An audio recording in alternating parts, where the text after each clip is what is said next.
Welcome to Burlap Teaches. Enjoy the video. You start by making the motor safe and accessible.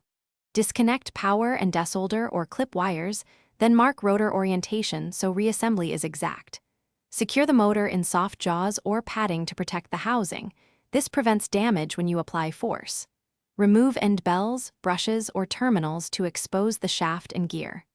Once the gear is visible, inspect for set screws or snap rings and begin by loosening these fasteners. This lets you proceed without brute force and preserves components. Once fasteners are undone, you focus on extracting the gear without damaging the shaft. Support the shaft on both sides so loads transfer to the supports, not bearings. This prevents axial play from bending. If the gear is stuck, apply penetrating oil and let it soak. Then use a small 2 or 3 jaw puller centered on the shaft with soft pads. Alternatively, warm the plastic or metal hub gently and evenly. Heat expands the hub faster than the shaft, easing removal. Proceed slowly, alternating pressure and taps.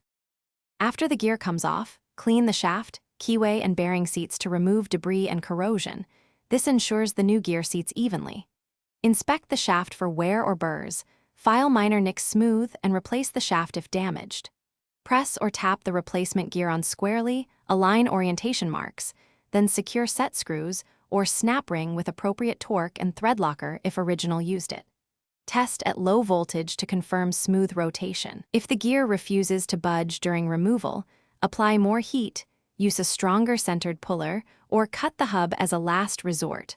Always protect bearings.